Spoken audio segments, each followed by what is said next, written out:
Alvin, ang sundalo. Credit to the author. 2096104. Ang mga pangalan po na nandito ay galing sa mga name generator. Kung meron man pagkakatulad sa mga pangalan ng tao o lugar at pangyayari, ito ay tunay na hindi sinasadya. Ang mga mata ni Alvin ay malamig at hindi siya nag-abala na itago ang kanyang layunin sa pagpatay. Pati ang mga taong dumating para manood ay naramdaman ito. Ang tunay na alagad ng fire worship sect na ito ay may balak na patayin si Turco Blaine. Marami sa mga walang sekta na magsasaka ang mukhang nagulat.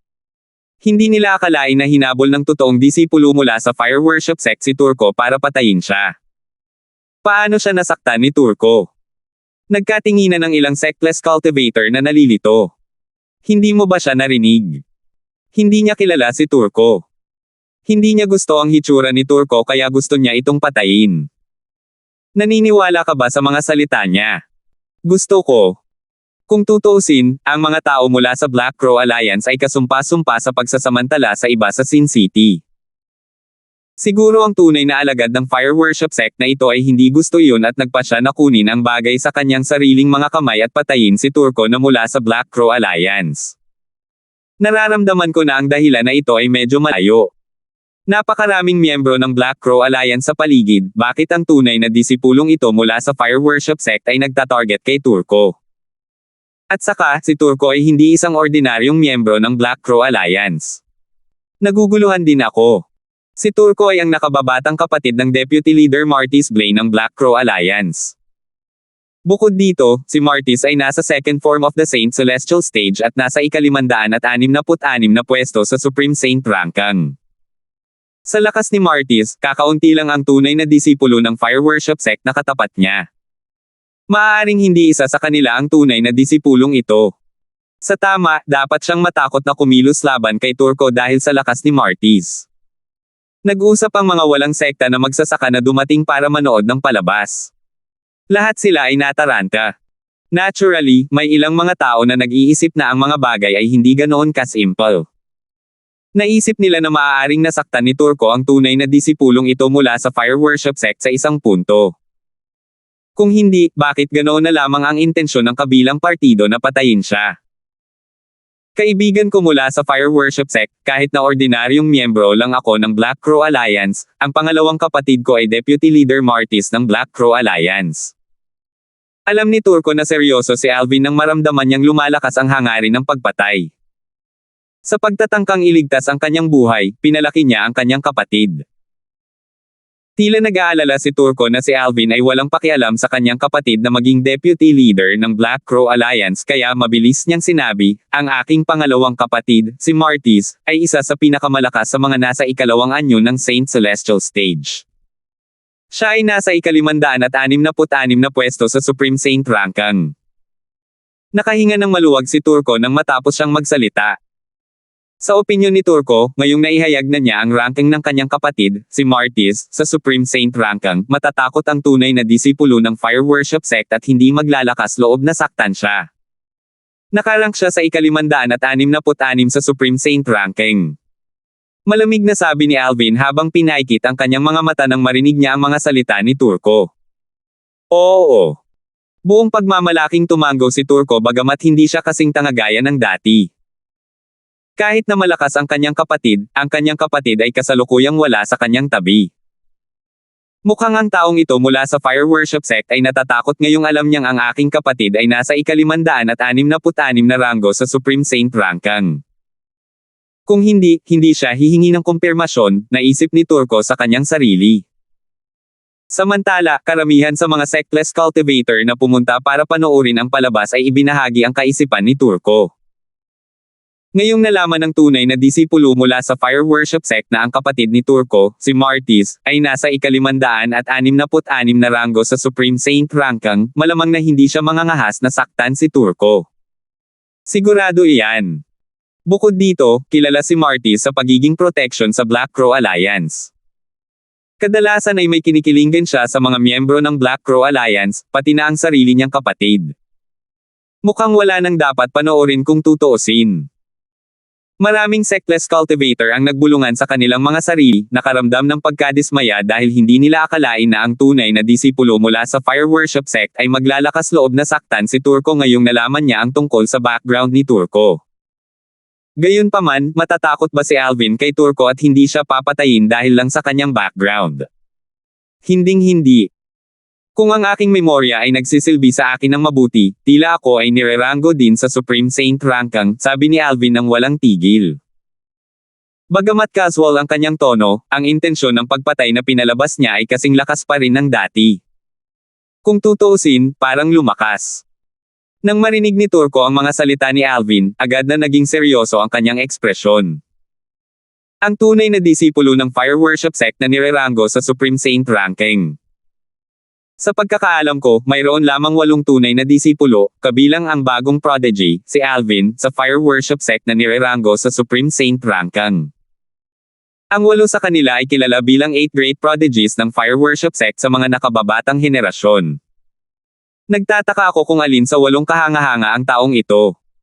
Nang marinig ng mga sectless cultivator ang mga salita ni Alvin, agad na nagningning ang kanilang mga mata. Lahat sila ay curious kung sino sa 8 prodigy na si Alvin. Hindi ko alam. Kay ikaw. Alin ka sa 8 great prodigies ng fire worship sect? Tanong ni Turco pagkatapos niyang mag-ipon ng buong tapang. Siya ay natakot at nagpapanik sa mga sandaling ito. Hindi na mahalaga. Mamamatay ka pa rin. Nang marinig ni Turco ang mga salita ni Alvin, ang kanyang ekspresyon ay kapansin-pansing nagbago. Sa wakas ay napagtanto niya na ang tunay na disipulo mula sa fire worship sect ay determinadong patayin siya. Sa tingin ko walang masama kung sabihin ito sa iyo. Ako si Boris, isang tunay na alagad ng fire worship sect. Si Turco ay nasa estado pa rin ng takot nang ihayag ni Alvin ang kanyang pangalan. Boris. Nanlaki ang mga mata ni Turco sa gulat nang marinig ang pangalan. Hindi siya estranghero sa pangalang iyon.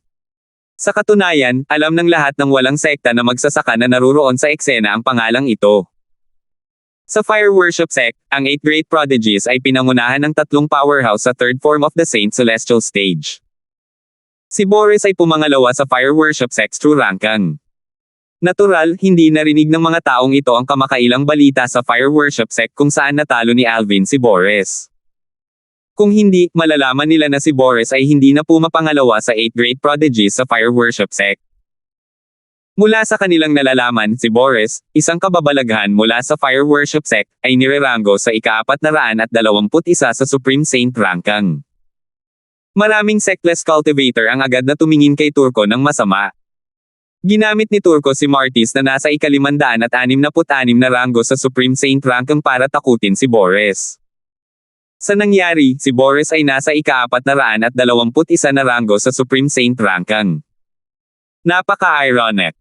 Kailangan bang matakot ni Boris si Martis? Hindi ko inaasahan na siya si Boris. Maraming walang sekta na magsasaka ang nagulat. Boris, bukod sa siya ang pangalawa sa 8 great prodigies ng fire worship sect, siya rin ang direktang disipulo ng Sanctum Leader ng Asher Dragon Sanctum. Bukod dito, ang Sanctum Leader ng Asher Dragon Sanctum ay tinuturing na isa sa pinakamalakas na Golden Flame Elder sa fire worship sect. May ilang sectless cultivator na alam ang background ni Boris. Sa lakas at background ni Boris. Bakit siya matatakot kay Turco? Maraming sectless cultivator ang nagsimulang tumingin kay Turco na may simpatiya. Tandaan na maging mas mapagpakumbaba sa iyong susunod na buhay. At saka, sa iyong pagpunta sa impyerno, tandaan mo na ang taong pumatay sa iyo ay ako, Boris. Malamig na sabi ni Alvin habang ang lahat ay gulat na gulat pa rin. Ang ekspresyon ni Turco ay lubhang nagbago. Tumakbo. Sa susunod na sandali, si Turco ay tumalikod upang tumakbo, hindi na siya mayabang, tahasang sinasamantala ang iba. So, tila nahuhulaan ni Alvin kung ano ang mangyayari. Hinabol niya si Turco sa sandaling lumipat si Turco. Napanatili niya ang distansya sa pagitan nila ni Turco.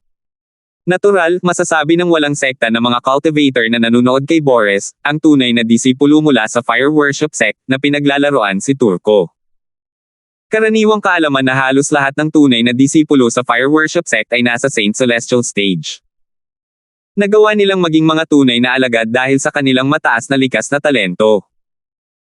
Aabutin ng 1 segundo para maabyute ng mga ordinaryong tunay na disipulo si Turco, lalo pa ang isang tulad ni Boris. Kaya naman malinaw sa kanila na pinaglalaroan lang ni Boris si Turco. Gayunpaman, ang hindi nila alam ay hindi si Boris ang humahabol kay Turco. Si Alvin, ang napakapangit na kababalaghan na mabilis na tumaas sa mga ranggo sa fire worship sect. Ang dahilan kung bakit mabagal si Alvin ay dahil sa hindi niya ginawang elementary devouring tactic o ang golden crowings. Kung hindi, naabutan niya si Turco sa isang kisap mata. Hindi itinapon ni Alvin ang 2 divine abilities dahil ilantad niya ang kanyang pagkakakilanlan. Sa kasalukuyan, ang Sun Saint Energy ni Alvin ay katumbas ng Saint Energy ng isang powerhouse sa Mastery Quintessential Saint Stage. Sa makatuwid, ang kanyang bilis ay kapantay ni Turco na ang cultivation base ay nasa Mastery Quintessential Saint Stage. Boris, walang awa yan sa pagitan natin. Bakit mo ako ipinipilit na patayin? Gulat na tanong ni Turco. Natuklasan niya na hinahabol siya ni Alvin sa mabilis na bilis. Katulad ng iba, naisip niyang pinaglalaroan siya ni Alvin. Sinabi ko na sa iyo. Gusto kitang patayin dahil nandidiri ako sa mukha mo. Walang pakialam na sagot ni Alvin. Samantala, natuklasan ni Alvin na ang mga sectless cultivator ay medyo malayo na ngayon. Mabilis niyang sinamantala ang pagkakataong ito at tahimik na inihagis ang divine ability, ang elementary devouring tactic. 2097. Dahil nagpa siya si Alvin na gayahin si Boris, kailangan niya maging maingat tungkol dito. Para sa kadahilanang ito, inihagis lamang niya ang divine ability, ang elementary devouring tactic, pagkatapos niyang kumpirmahin na ang mga sectless cultivator ay sapat na upang hindi nila makita ang kanyang mga aksyon. Hindi niya ganap na naisagawa ang elementary devouring tactic. Kahit noon pa man, makikita pa rin ang mahinang whirlpool sa kanyang paligid habang sinisipsip nito ang heaven and earth spirit energy sa kanyang paligid. Sa isang iglap lang, ang Sun Saint Energy ni Alvin ay tumaas sa antas ng isang powerhouse sa tuktok ng Quintessential Saint Stage. Hindi ito tumigil doon habang patuloy itong tumataas. Samantala, sinimulang isara ni Alvin ang distansya sa pagitan nila ni Turco. Hindi ka Boris. Sigaw ni Turco. Bagamat hindi nakikita ng mga sectlay cultivators sa di kalayuan ang elementary devouring tactic na ginawa ni Alvin, si Turco na mas malapit sa kanya ay nakadarama ng pagbabago sa Saint Energy ni Alvin. Kasabay ng pagsasalita ni Turco, ang Sun Saint Energy ni Alvin ay tumaas sa antas na maihahambing sa Saint Origin ng isang powerhouse sa unang anyo ng Saint Celestial Stage. Sa puntong ito, ang kanyang Sun Saint Energy sa wakas ay tumigil sa pagtaas. Ngayon mo lang nalaman ito. Huli na ang lahat. Walang pakialam na sabi ni Alvin. Si Turco ay may ekspresyon ng kawalan ng pag-asa sa kanyang mukha habang ang isang alon ng enerhiya ay dumaan patungo sa kanya na kasing bangis ng isang hayop na nag-aalburuto. Boom! Habang tumunog ang isang malakas na pagsabog, si Turco ay nalunod sa enerhiya. Para siyang nilamon ng napakalaking halimaw. Nang mawala ang enerhiya, si Turco ay nawala kasama nito. Isang spatial ring na lang ang naiwan na lumulutang sa hangin. Sa panahong iyon, bago pinatay si Turco, si Alvin ay humingi ng tulong kay Elder Hal upang lumunin ang likas na espiritual na ugat ni Turco. Dilaw na katutubong espiritual na ugat. Ang mga salita ni Elder Hal ay nabigo kay Alvin. Si Turco ay nagtataglay lamang ng isang madilim na dilaw na innate spiritual root. Sa makatuwid, ang innate spiritual root ni Alvin ay hindi naging indigo pagkatapos niyang lumunin ang innate spiritual root ni Turco.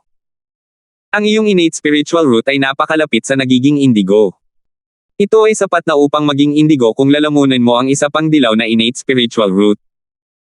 Ang mga sumunod na salita ni Elder Hal ay bahagyang nabawasan ang pagkabigo ni Alvin. Di bale. Ito ay magiging isang indigo innate spiritual root. Kailangan ko lang ng kaunting oras. Inaliw ni Alvin ang kanyang sarili sa loob. Matapos mabawi ni Alvin ang kanyang kalmado, kinuha niya ang spatial ring. Iniligtas lamang niya ang walang sekta na mga magsasaka na sa wakas ay nakakuha ng walang pakialam na tingin bago siya umalis ng walang bakas. Para sa mga sectless cultivator, natural, imposible para sa kanila nakalimutan ang tungkol kay Alvin. Walang alinlangan na hindi nila alam ang tunay niyang pagkatao. Akala nila siya si Boris, ang pangalawa sa pinakamalakas sa 8 great prodigies ng fire worship sect. Ganyan lang namatay si Turco. Maraming sectless cultivator ang nabigla at hindi naniniwala. Kahit na malayo sila kanina at hindi malinaw na makita ang ginawa ng tunay na alagad mula sa fire worship sect, alam nilang siya na lang ang natitira sa eksena. Si Turko ay nawala ng walang bakas. Ang tunay na alagad ng fire worship sect na iyon, si Boris, ay talagang nangingibabaw. Hindi ba niya alam na hindi ito ang fire worship sect kundi ang Sin City? At saka, malaki ang posibilidad na maghiganti si Martis sa kanya. Mayroon ding ilang sectless cultivator na namangha sa katapangan ng tunay na alagad ng fire worship sect, si Boris. Kung tutuusin, hindi lang sino man ang magiging matapang na pumatay sa kapatid ng isang representante na pinuno ng isang alyansa sa Sin City. Dahil si Boris ay nangangahas na kumilos ng buong tapang sa Sin City, tiyak na mayroon siyang isang uri ng suporta. Sa palagay ko ang kanyang amo ay nasa Sin City din. Posible iyan. Sa kanyang amo dito, kahit ang pinuno ng Black Crow Alliance ay walang magagawa kay Boris. Kung ibang tao ang napatay, baka naawa ako. Gayunpaman, dahil si Turko iyon, hindi lang ako naawa, kundi natutuwa din ako. Ganyan din ang pakiramdam ko. Dati, maraming tao ang pinatay ni Turko nang walang dahilan dahil lang sa Black Crow Alliance siya at ang kapatid niya ang deputy leader. Karma. Ang lahat ng walang sekta na magsasaka na naruroon sa eksena ay hindi nagluksa sa pagkamatay ni Turko. Sa halip, marami sa kanila ang natuwa na pinatay siya ni Boris. Natural, hindi nila alam na hindi si Boris ang pumatay sa kanya. Si Alvin, na mabilis na tumaas sa mga ranggo sa fire worship sect, na nagbalat kayo bilang Boris at pumatay kay Turko. Dahil sa walang kamali-mali na pagbabalat kayo ni Alvin at sa kanyang maselang pangangalaga na ipagpatuloy ang pagkilos, nakatadhana na siya lamang ang nakakaalam ng katotohanan. Bueno, bukod kay Turko, napatay na. Matapos patayin si Turko, umalis si Alvin at nakahanap ng lugar na mapagpalit sa kanyang purple na damit. Kasabay nito, binago niya ang kanyang mukha sa kanyang dating hitsura na binago niya sa isang kapritsyo noong malapit siya sa Sin City. Bagamat binago niya ang kanyang hitsura, marami pa rin ang pagkakatulad sa disguise na suot niya sa fire worship sect. May hugis espada pa rin siyang kilay, gwapo pa rin, kaakit-akit, at kaakit-akit. Hindi binanggit ni Rufus ang Black Crow Alliance na katulad ng Ground Axe Alliance. Sa palagay ko hindi sila masyadong makapangyarihan sa Sin City. Dahil hindi binanggit ni Rufus ang Black Crow Alliance, hindi inisip ni Alvin na sila ay isang puwersa na dapat isaalang-alang. Maghanap tayo ng restaurant para mas matutunan ko ang Sin City. Sa pag-iisip na iyon, lumipad si Alvin patungo sa sentro ng lungsod ng Sin City. Nagplano siyang humanap ng abalang restaurant para makapagpahinga at malaman pa ang lugar. Hindi ko pa rin alam kung bakit pinipili ng napakaraming sectless cultivator na manatili sa mapanganib na lugar na ito. Si Alvin ay labis na nag-usisa tungkol dito. Noon, ang pinuno ng Sectless Cultivators Alliance ng Clarity City, si Rufus, ay iniwan siya sa suspense. Habang naghahanap si Alvin ng isang restaurant, ang lahat ay hindi mapayapa sa ari-arian ng Black Crow Alliance. Bilang isa sa mga alyansa sa Sin City, ang Black Crow Alliance, natural, ay may sariling ari-arian sa Sin City kahit na sila ay isang pangkaraniwang alyansa. Bang! Sa ari-arian ng Black Crow Alliance. Nang malaman ang tungkol sa pagkamatay ni Turko, nagalit si Deputy Leader Martis. Isang galaw pa lang ay nabasag na niya ang stone table sa harap niya. Sino? Sino ito? Tanong ni Martis habang nakatingin sa messenger na may nakakatakot na kislap sa kanyang mga mata na parang makamandag na ahas na nakatingin sa biktima nito. Natural lang ang reaksyon ni Martis. May 3 siyang kapatid noon. Bukod kay Turko na bunso, may isa pa siyang nakakatanda at nakababatang kapatid. 4 sa kanila ay walang sekta na mga magsasaka at ipinagtanggol ang kanilang sarili sa mundong ito. Sa buong taon, ang kanyang nakatatandang kapatid na lalaki, si Jiao Da, at ang kanyang ikatlong kapatid, si Jiao Hong, ay namatay, na naiwan lamang siya at si Turko. Pagkatapos noon, dumating sina Martis at Turko sa Sin City at itinayo ang Black Crow Alliance kasama ng iba. Mula noon, nakahanap na sila ng lugar kung saan sila nararapat. Natural, si Martis ay nagmamalasakit sa nag-iisang kapatid na naiwan niya. Gayunpaman, ngayon, nalaman niya na ang kanyang nag-iisang kapatid na lalaki, ang kanyang bunsong kapatid, ay pinatay. Ay ito ang tunay na disipulo ng fire worship sect, Boris. Mabilis na sumagot ang messenger sa nanginginig na boses habang nanginginig ang kanyang katawan sa galit ni Martis. Boris. Agad na nanliit ang mga mata ni Martis nang marinig ang sinabi ng mensahero. Tanong niya sa malalim na boses, sigurado ka bang ang pumatay sa kapatid ko ay ang Boris ng Fire Worship Sect? Natural, narinig ni Martis ang tungkol kay Boris. Sa mga tuntunin ng lakas, si Boris ay mas malakas sa kanya dahil si Boris ay nasa ikatlong anyo ng Saint Celestial Stage. Gayunpaman, iyon ay sa nakaraan. Halos kalahating buwan na ang nakalipas, nagawa ni Martis na makapasok sa third form ng Saint Celestial Stage. Sa iba't ibang galaw na mayroon siya at sa praktikal na mga kasanayan sa pakikipaglaban na pinagkadalubhasaan niya bilang isang sectless cultivator, hindi siya natatakot kay Boris. Sa katunayan, tiwala siyang kaya niyang patayin si Boris. Pagkatapos ng lahat, si Boris ang pinakamahina sa lahat ng mga powerhouse sa third form ng Saint Celestial Stage. Ito ay makikita mula sa kanyang pagrarango sa Supreme Saint Ranking. Hindi siya natatakot kay Boris, ngunit natatakot siya sa amo ni Boris, isang Golden Flame Elder ng Fire Worship Sect. Siya rin ang Sanctum Leader ng Asher Dragon Sanctum. Bukod sa ari-arian ng Black Crow Alliance, hindi rin naging mapayapa ang mga bagay sa Ground Axe Estate. Siya iyon. Ang pumatay sa dalawa sa aking mga tauhan at kinuha ang special ring na may hawak ng 1,000 inscription Saint Sword. Nakita ng leader ng Ground Axe Alliance ang nangyari matapos niyang punitin ang Major Mirror Image Talisman. Nakita niya ang isang gwapong binata na nakasuot ng purple sa larawan na nababalot ng gintong liwanag na may 10,000 espada na lumilipad, pinapatay ang kanyang mga tauhan mula sa Ground Axe Alliance. At saka, kinuha pa niya ang special ring sa dalawang lalak. 2098.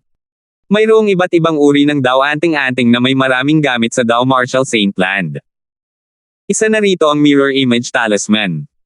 Bukod dito, mayroong dalawang uri ng Mirror Image Talisman. Sila ay mga ordinaryong Mirror Image Talismans at Minor-Major Mirror Image Talismans.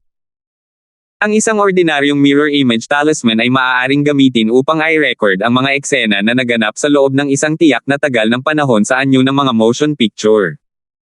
Kapag na-punit ito, i-replay nito ang eksenang na-i-record nito.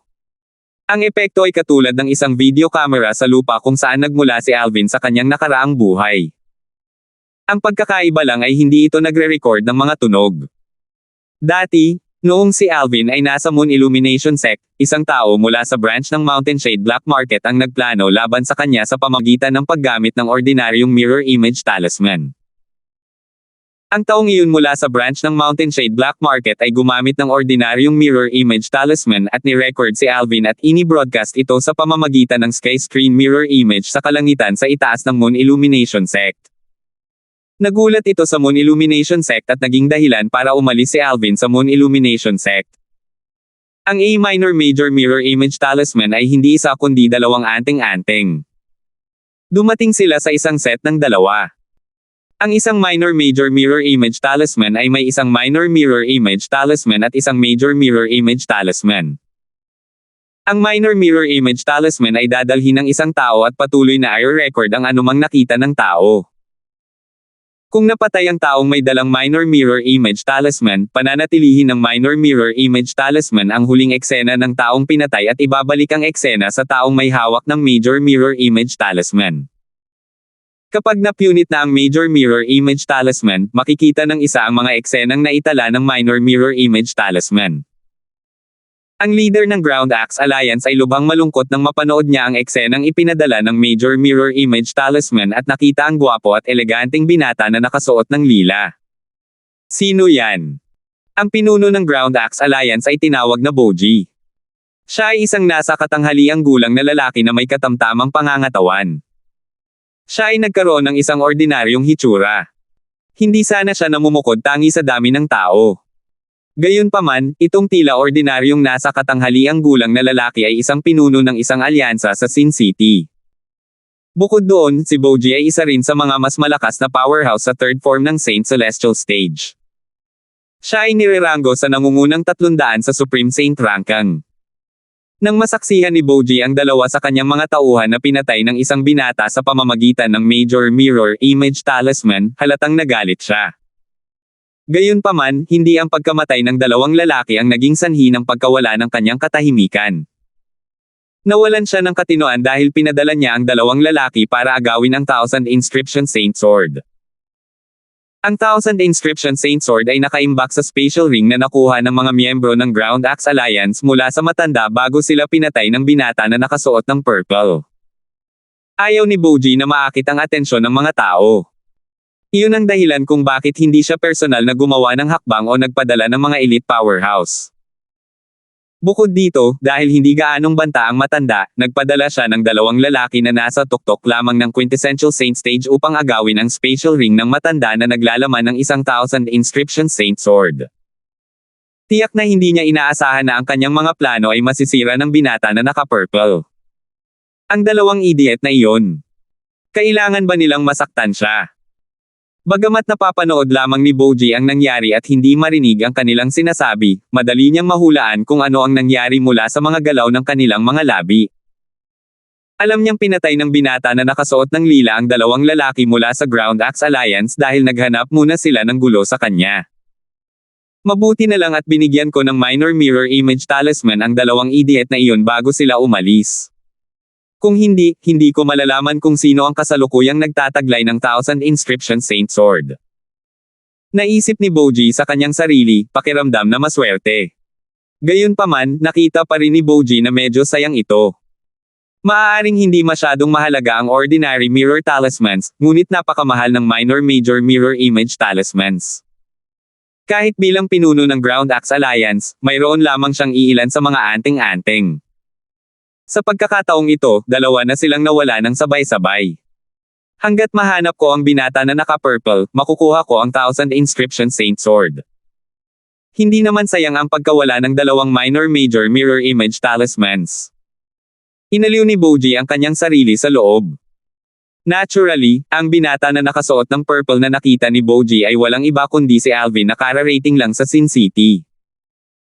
Si Alvin ay natural na walang kamalay-malay na ang matandang lalaki na pinatay ng dalawang lalaki mula sa Ground Axe Alliance sa labas ng Sin City ay nagtataglay ng isang bagay na kasing halaga ng isang Thousand Inscription Saint Sword. Bukod dito, ang Thousand Inscription Saint Sword ay kasalukuyang nasa kanya. Upang maging mas tumpak, ito ay nasa Spatial Ring ng matandang lalaki na itinago sa isa sa Spatial Ring ng miyembro ng Ground Axe Alliance, at sa kasalukuyan, ito ay nakalagay sa Spatial Ring ni Alvin. Si Alvin ay walang oras upang tingnan ang mga gantimpala na kanyang inani ngayon kaya hindi niya alam na hindi niya sinasadyang nakakuha siya ng isang Thousand Inscription Saint Sword. Sa kasalukuyan, si Alvin ay nasa isang restaurant sa Sin City. Ang restaurant na ito ay isa sa mga pinakaabalang restaurant sa sentro ng Sin City. Medyo matagal na siya sa restaurant kaya mas naiintindihan na niya ngayon ang Sin City. Hindi katakataka na napakaraming sectless cultivator ang naninirahan sa Sin City. Sa lumalabas, may mga powerhouse sa 7th form of the Saint Celestial Stage at pataas sa Sin City na paminsan-minsan ay nagbibigay ng mga bagay sa kanila sa pamamagitan ng literal na paghahagis sa kanila. Nalaman ito ni Alvin mula sa pag-uusap sa kanyang paligid. Pinili niyang umupo sa tabi ng bintana ng restaurant. Sa Sin City, mayroong ilang mga walang sekta na magsasaka sa itaas ng 7th form of the Saint Celestial Stage na wala sa anumang alyansa. Sila ay may mataas na katayuan sa lungsod at malawak na iginagalang. Paminsan-minsan, nagtatapon sila ng ilang bagay na itinuturing ng mga ordinaryong magsasaka bilang kayamanan. Ang mga walang sekta na magsasaka ay lalaban at papatayin ito. Ang mga item na ito ay mula sa Celestial Grade Saint Stones hanggang sa High Grade na Martial Tactics, Dao Talismans, at 100 Inscription Saint Weapons. Tinatrito ng malalakas na powerhouse na ito ang iba pang sectless cultivator bilang isang uri ng entertainment. Umiling si Alvin nang maisip niya ito. Batay sa mga pag-uusap ng mga sectless cultivator, nalaman ni Alvin na ang mga powerhouse sa itaas ng 7th form of the Saint Celestial Stage ay magtapon ng mga bagay sa paligid, na humahantong sa isang bloodbath sa Sin City. Maraming sectless cultivator ang namatay sa pagtatangkang makuha ang mga item. Ang mga tao ay sakam pagkatapos ng lahat. Ang mga bagay na ang mga powerhouse na nasa itaas ng 7th form of the Saint Celestial Stage ay maaaring hindi gaanong halaga sa kanila, ngunit sa mga ordinaryong sectless cultivator, ang mga item na iyon ay mga kayamanan na sulit na ipagsapalaran ang kanilang buhay. Yung mga kapus-palad na kaluluwa ay kailangang makipaglaban para sa kayamanan kapag ito ay itinapon sa isang kalye ng mga tao. Ang mga mas maswerte ay maaaring matagpuan ang mga bagay na itinapon sa isang lugar kung saan walang tao, naisip ni Alvin sa kanyang sarili. Ang walang sekta ng mga magsasaka ay nagtipon-tipon sa Sin City sa pag-asang balang araw ay makuha nila ang kanilang mga kamay sa mga kayamanan kung ang swerte ay nasa kanilang panig. Ito ay tulad ng pagbili ng lottery sa lupa. Malinaw na alam nilang lahat na mababa ang tsansa na maka-jackpot, ngunit hindi nito pinipigilan ang hindi mabilang na mga tao na bumili nito. Pagkatapos ng lahat, kung ang isa ay tumama sa jackpot, ang gantimpala sa pera ay may bilang na milyon-milyon. Para maging patas, kumpara sa pag-jackpot, mas malaki ang tsansa nila pagdating sa mga kayamanan na casual na itinatapon ng mga powerhouse na ito, naisip ni Alvin sa kanyang sarili. Di nagtagal, nalaman ni Alvin ang tungkol sa isa pang atraksyon sa Sin City. Mayroong isang treasure vault na naiwan ng isang powerhouse sa 9th form of the Saint Celestial Stage pagkatapos niyang malagpasan ang heavenly tribulation at umakyat. Paminsan-minsan, kumakalat ang mga balita sa Sin City tungkol sa kayamanan na naiwan ng isang powerhouse sa 9th form of the Saint Celestial Stage. Alam ng lahat na kapag nakapasok na ang isa sa 9th form ng Saint Celestial Stage, kailangan nilang harapin ang heavenly tribulation bago umakyat sa Devata Realm. Nalalapat ito sa mga martial cultivator, Dao cultivators, devil cultivators. Ang 9th form of the Saint Celestial Stage ay kilala rin bilang Celestial Ascension form. Makakaakyat lamang sila kung nalampasan nila ang heavenly tribulation. Nagkaroon sila ng opsyon na umakyat kaagad o maghintay bago sila magpasya na umakyat. Naturally, may limitasyon sa oras kung gaano katagal sila maghihintay. Sa pangkalahatan, ang mga taong nakapasa sa heavenly tribulation ay hindi maaaring manatili sa mundo ng mahabang panahon. Pagkaraan ng ilang panahon, mapipilitin silang umakyat sa Devata Realm sa pamamagitan ng Celestial Ascension Force. Naturally, hindi ito isang garantiya na ang lahat ng powerhouse sa 9th form of the Saint Celestial Stage ay makakapasa sa heavenly tribulation. Ang heavenly tribulation ay lubhang nakakatakot. Maraming powerhouses sa 9th form of the Saint Celestial Stage ang namatay matapos gawing abo ng heavenly tribulation. Ang mga powerhouse sa 9th form ng Saint Celestial Stage mula sa mga pangunahing puwersa ay karaniwang nagpapanatili ng Saint Weapons at Dao Talismans na higit na magpapalakas sa kanila. Ang iba sa kanilang mga ari-arian ay itatago sa isang spatial ring at maiiwan sa puwersang kinabibilangan nila. Ang heavenly tribulations ay may kakayahang sirain ang spatial rings pagkatapos ng lahat. Kahit na nalampasan nila ang heavenly tribulation, wala silang maidadala kapag umakyat sila. Ito ay dahil ang Celestial Ascension Force ay magtatakwil sa lahat, kabilang ang 10,000 Inscription Saint Weapons. 2099. Ang mga powerhouse sa ika-9 na anyo ng Street Celestial Stage mula sa isang puwersa ay karaniwang iiwan ang kanilang mga ari-arian sa kanilang mga puwersa bago sila humarap sa heavenly tribulation. Gayunpaman, may kaunting mga walang sekta na magsasaka na nasa ika-9 na anyo ng Saint Celestial Stage. Hindi sila kabilang sa anumang puwersa, at karamihan sa kanila ay walang pamilya o mga kaibigan. Bago ang mga sectless cultivator na ito ay pumasa sa heavenly tribulation at umakyat, o mamatay sa pagtatangkang umakyat, karamihan ay itatago nila ang kanilang spatial ring na naglalaman ng mga kayamanan sa isang lugar. Ang mga lugar na ito ay tinawag na treasure vaults. Ang mga pag-aari ng mga powerhouse sa 9th form of the Saint Celestial Stage ay walang alinlangan ng mga kayamanan. Mukhang bahagi ito ng dahilan kung bakit maraming sectless cultivator ang nagpasya na pumunta sa Sin City. Nakarating si Alvin sa konklusyong ito nang marinig niyang may kumakalat na balita paminsan-minsan tungkol sa lokasyon ng treasure vault ng isang powerhouse sa 9th form of the Saint Celestial Stage. Magiging ordinaryo ba ang mga bagay na naiwan ng isang powerhouse sa 9th form of the Saint Celestial Stage? Hinding-hindi. Pagkaraan ng ilang sandali, natuklasan ni Alvin na wala na siyang matututunan sa restaurant kaya binayaran niya ang kanyang mga bayarin at umalis pagkatapos kumain. Para sa mga sectless cultivator na kara-rating pa lang sa Sin City, may tatlong pagpipilian pagdating sa accommodation. Una, maaari nilang piliing manatili sa isang espesyal na itinayong tirahan na itinayo ng Sin City. Gayunpaman, ang isa ay dapat makipaglaban para sa isang lugar upang manatili. Ito ay isang imposibleng gawa kung ang isa ay hindi sapat na malakas. Ang pangalawang pagpipilian ay ang manatili sa mga tirahan na ibinigay ng iba't ibang mga alyansa. Upang manatili doon, ang isa ay kailangang sumali sa alyansa na kinabibilangan ng tirahan. Ang pangatlong pagpipilian ay ang manatili sa isang inn. Napakataas ng gastos para manatili sa isang inn sa Sin City. Nagkaroon ng maraming uri ng mga silid. Bukod sa mga karaniwang silid, may mga silid na may mga patio. May mga mansyon pa sila. Siyempre, mas malaki ang halaga ng mga mansyon. Ito ay hindi isang bagay na kayang bayaran ng mga normal na tao. Maghanap na lang tayo ng ina matutuluyan. Nagdesisyon si Alvin. Hindi man lang niya isinaalang-alang ang unang dalawang pagpipilian.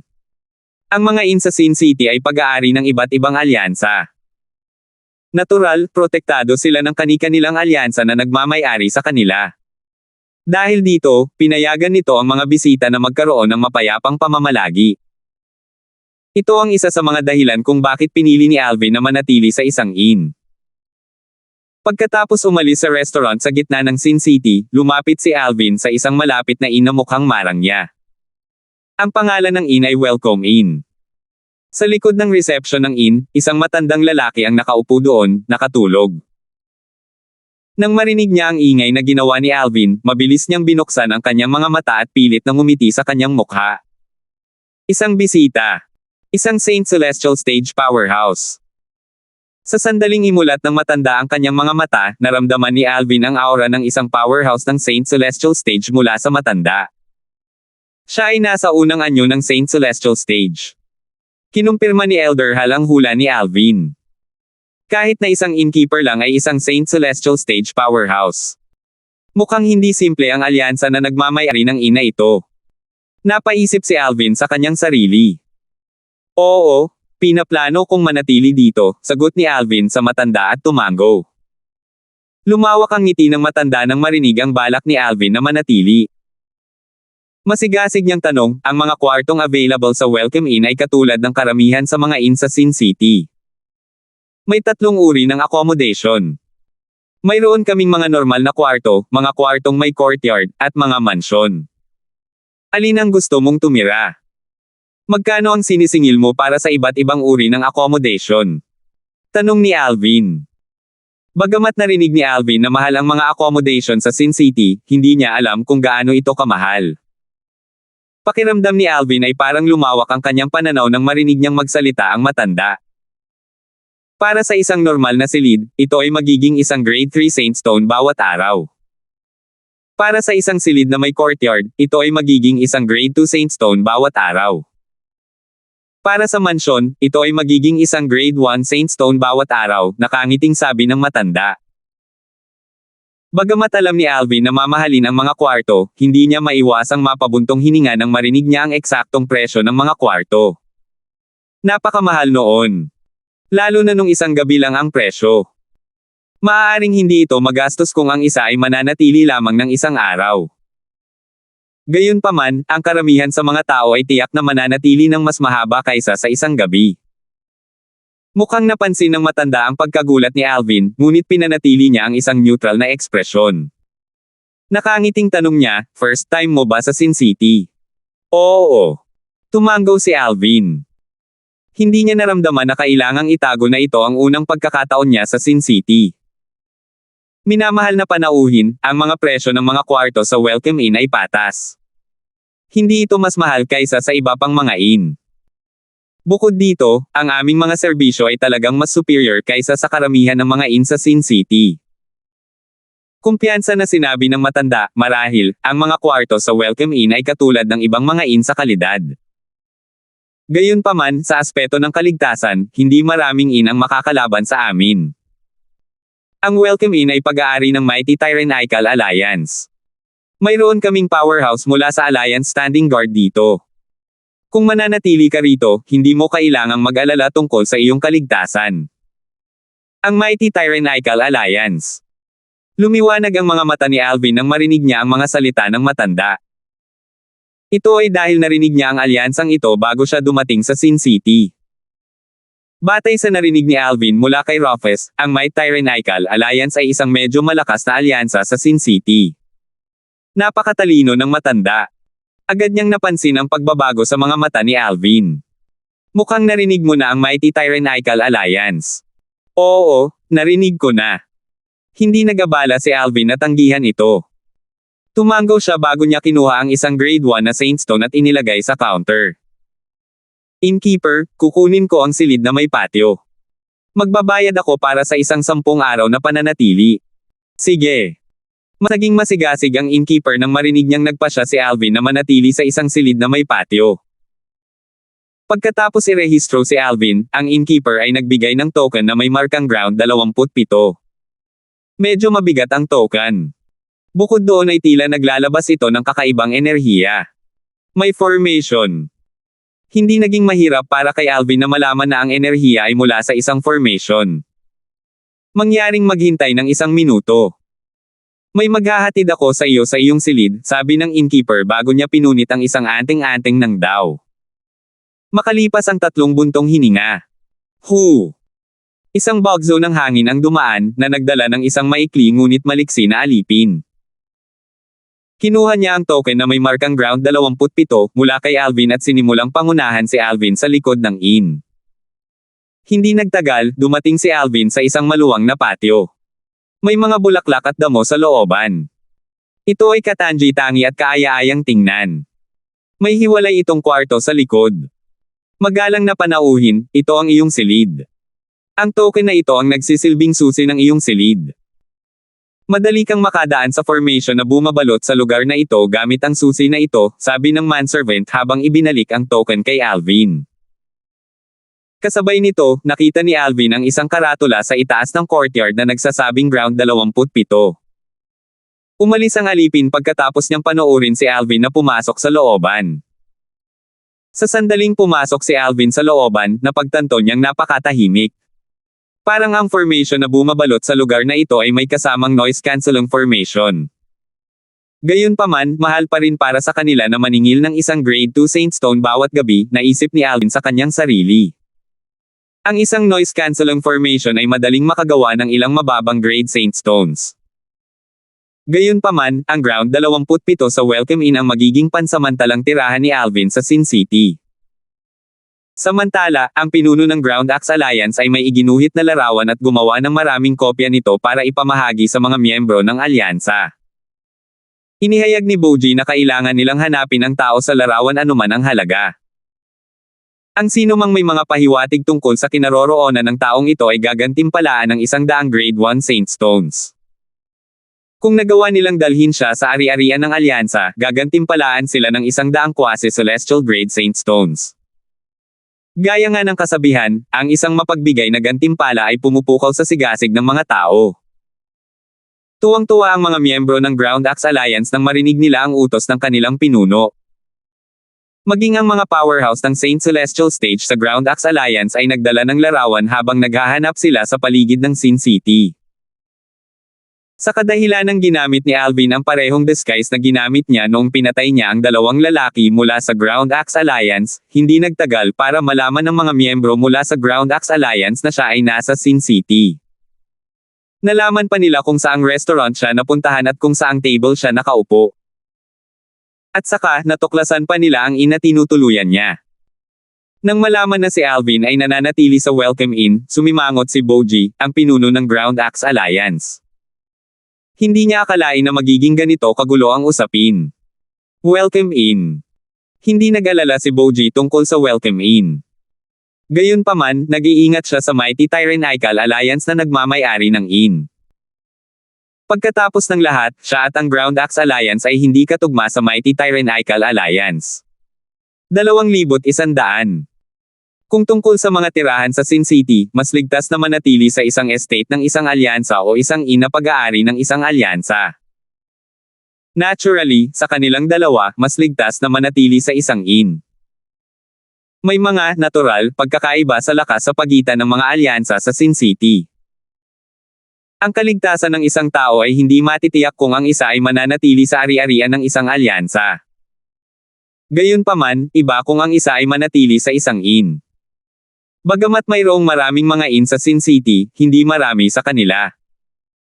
Hindi lahat ng alyansa ay kayang magbukas ng isang inn. Kahit na ang mga third-tier na alyansa tulad ng Ground Axe Alliance at Black Crow Alliance ay magbukas ng isang inn, hindi maraming tao ang maglalakas loob na manatili sa kanilang mga inn dahil hindi garantisado ang kanilang kaligtasan. Pagkatapos ng lahat, ang mga pinuno mula sa mga third-tier na alyansa ay kadalasang magkakaroon ng cultivation base sa third form of the Saint Celestial Stage. Ang mga kinatawang pinuno at miyembro ay, natural, mas mahina. Kung ang mga alyansa na tulad nito ay magbubukas ng isang bahay panuluyan, ang mga pinuno lamang ang makakapigil sa iba na maghanap ng gulo. Gayunpaman, malinaw na hindi praktikal para sa mga pinuno na manatili sa inn sa lahat ng oras. Sa kabilang banda, ang mga alyansa tulad ng Mighty Tyrannical Alliance ay hindi mga alyansa tulad ng Ground Axe Alliance at Black Crow Alliance na maaaring makipagkompetensya. Ang Mighty Tyrannical Alliance ay sikat sa Sin City. Bukod dito, ang pinuno ng Mighty Tyrannical Alliance ay isang powerhouse sa fifth form ng Saint Celestial Stage. Maging ang mga powerhouse na inatas ang bantayan ng Welcome Inn ay nasa third form of the Saint Celestial Stage. Para sa kadahilanang ito, si Boji, ang pinuno ng Ground Axe Alliance, ay hindi magkakaroon ng anumang kalamangan kahit na nagpasya siyang sumakay sa Welcome Inn. Baka masaktan pa niya ang pinuno ng Mighty Tyrannical Alliance. Parang kaya ko lang maghintay hanggang sa umalis siya sa Welcome Inn. Kapag umalis siya sa inn, hindi na siya mapapailalim sa proteksyon ng Mighty Tyrannical Alliance. Ang tanging pagpipilian ni Boji ay ang maghintay kay Alvin na umalis. Hindi ako naniniwala na mananatili ka sa Welcome Inn magpakailanman. Malamig na kumikinang ang mga mata ni Boji nang magsalita siya. Dahil nagpa siya si Boji sa kanyang plano, maraming tao ang naglalaro sa Welcome Inn. Magkakaroon ng pagbabago ng mga tao paminsan-minsan na tila sila ay nasa mga shift. Ang mga lalaking ito ay malinaw na ipinadala ni Boji upang subaybayan si Alvin. Sa sandaling umalis si Alvin sa Welcome Inn, susundan nila siya at ang ilan ay babalik sa Ground Axe Estate upang ipaalam sa iba. Samantala, hindi alam ni Alvin na siya ay tinarget ng Ground Axe Alliance. Sa kasalukuyan, tinitingnan ni Alvin ang mga gantimpala na naani niya pagkatapos niyang pumasok sa kanyang silid. Naglabas siya ng 3 special ring na dating pag-aari ng 2 lalaki mula sa Ground Axe Alliance at ang lalaki mula sa Black Crow Alliance ayon sa pagkakabanggit. Nang makita ang bilang ng mga Saint Stone sa special rings, isang nasisiyahang ngiti ang lumitaw sa mukha ni Alvin. Ito ay medyo desente kahit na walang kakaiba. Ang Sin City ay talagang ang perpektong lugar para sa akin upang mapabuti ang aking innate spiritual root. Sa Sin City, walang masama kung pumatay ng tao dahil lang sa hindi pagkakasundo. Mahigit kalahati ng populasyon sa Sin City ang masasamang tao.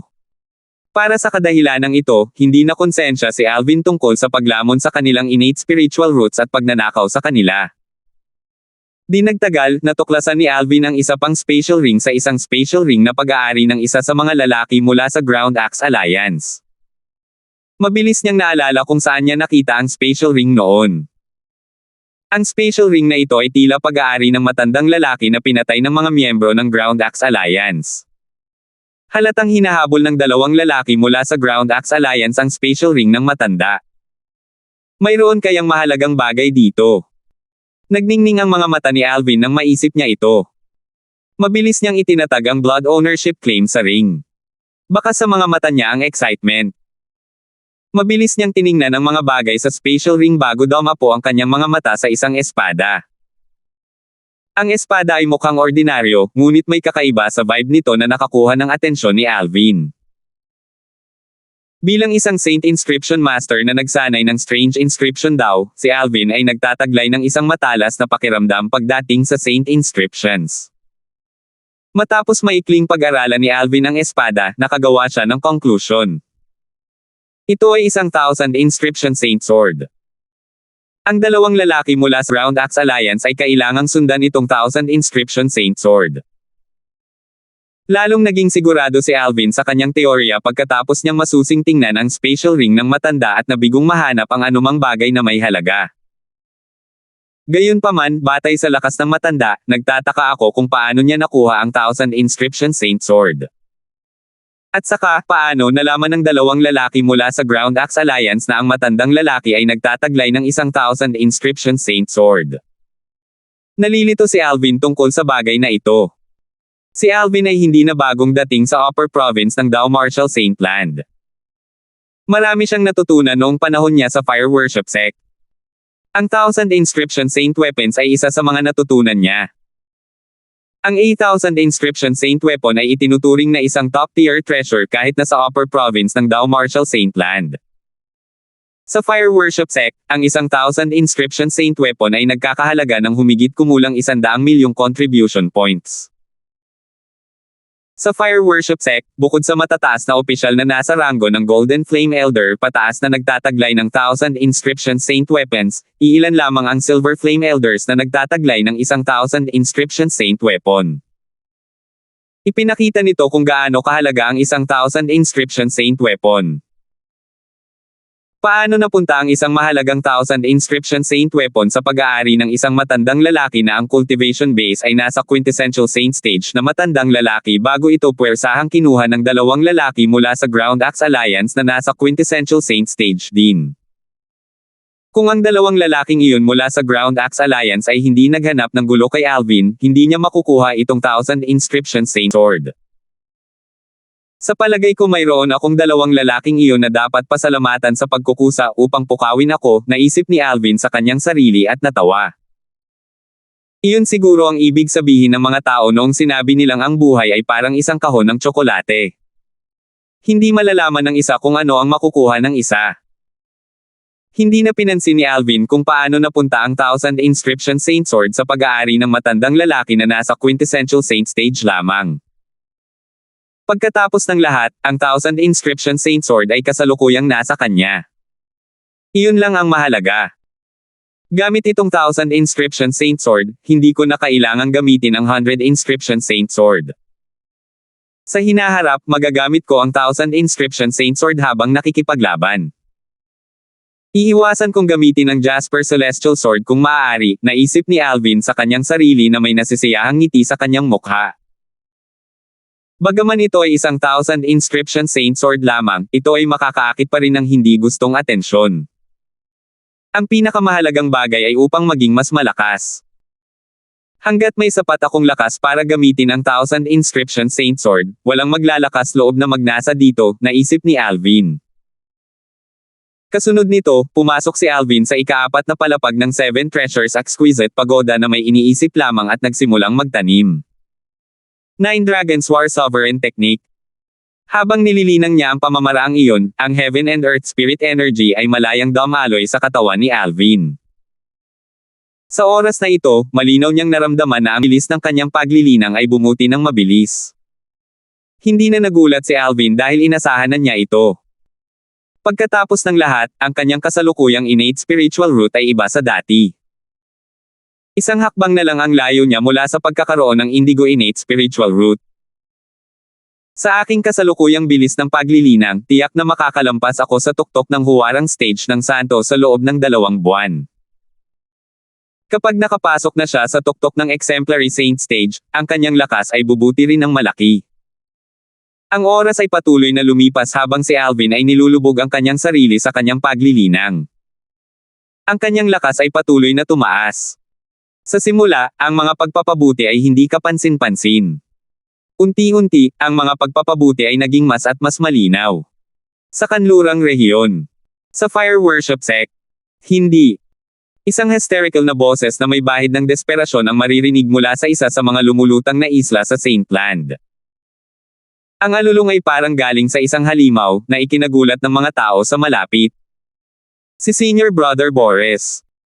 Ang mga taong umaaligid malapit sa lumulutang na isla ay ang mga tunay na alagad ng Fire Worship Sect. Lahat sila ay napatingin sa lumulutang na isla dahil sa pagkakakilala nila sa master ng floating island na iyon. Ito ay pag-aari ni Boris na nasa ikatlong ranggo sa true ranking ng Fire Worship Sect. Bagamat natalo si Boris kanina ni Alvin, ang bagong kababalaghan na mabilis na umangat sa mga ranggo, hindi ito nangangahulugan na mahina si Boris. Sa iba pang mga tunay na disipulo, si Boris ay nakahihigit pa rin sa kanila. Nang marinig nila ang hysterical na sigaw ni Boris, nagulat sila. Ano ang problema kay Senior Brother Boris? Hindi ko alam. Mula nang matalo siya ni Senior Brother Alvin, hindi na siya umaalis sa kanyang tirahan. May hinala akong may nangyari ngayon. Base sa boses niya, parang nataman siya. Hindi pa ba niya matanggap na natalo siya ni Senior Brother Alvin? Posible iyon. Ang ilang mga tunay na alagad ay nag-usap sa kanilang mga sarili at nakarating sa isang conclusion na silang lahat ay sumang-ayon. Akala nilang lahat ay hindi matatanggap ni Boris ang kanyang pagkatalo kay Alvin. Gayunpaman, tama ba sila sa kanilang mga haka-haka? 2,101. Hindi. Imposible. MIC cultivation speed. Bakit naging napakabagal? Paano ito posible? Si Boris ay nakahandusay sa sahig sa isa sa mga silid sa mansyon sa lumulutang na isla. Walang buhay ang kanyang mga mata at namumutla ang kanyang mukha habang papalit-palit ang pag-ungol sa sarili at pag-ungol. Para siyang nabaliw. Siya ay nasa isang kahabag-habag na kalagayan. Mula nang matalo at ma-knockout si Boris ni Alvin, ang bagong halimaw na kababalaghan na mabilis na umangat sa ranggo sa Fire Worship Sect, determinado siyang maglinang upang lumakas nang magising siya dahil sa kahihiyang dinanas niya. Kailangan niyang magpakatatag. Ang pagkatalo at pagka-knockout ni Alvin sa publiko ay isang malaking kahihiyan sa kanya. Siya ay nanumpa na tabyusan ang kanyang sarili. Binalak ni Boris na hamanin si Alvin sa isang death duel para mapatay niya si Alvin sa Palace of Death para mahugasan ang kanyang kahihiyan. Gayunpaman, nang si Boris ay nagsisikap ng husto upang linangin, natuklasan niya na hindi niya maramdaman ang anumang heaven and earth spirit energy. Pagkaraan ng ilang sandali, sa sobrang pagsisikap, sa wakas ay naramdaman niyang muli ang heaven and earth spirit energy. Sa kasamaang palad, nadiskubre niya na mahina lang niya ang heaven and earth spirit energy. Kung tungkol sa bilis ng kanyang cultivation, kasing bagal ito ng snail nang sinubukan niyang sumipsip ng heaven and earth spirit energy. Kahit na ang mga idiot na may pulang innate spiritual roots ay maaaring maglinang ng mas mabilis kaysa dito. Naisip ni Boris sa kanyang sarili sa oras na iyon. Sa simula, inakala ni Boris na ang kanyang mabagal na bilis kapag sumisipsip ng heaven and earth spirit energy ay isang side effect lamang mula sa pagka-knockout ni Alvin. Akala niya ay gagaling siya pagkatapos ng ilang araw. Gayunpaman, sa paglipas ng mga araw, ang mga bagay ay nanatiling pareho. Nadurog ang puso ni Boris. Sa puntong iyon, napagtanto niyang may problema siya. Wasak na talaga siya. Si Boris ay nakabawi ng kaunting lakas sa oras na ito at ang kanyang mga mata ay kumikinang ng masama.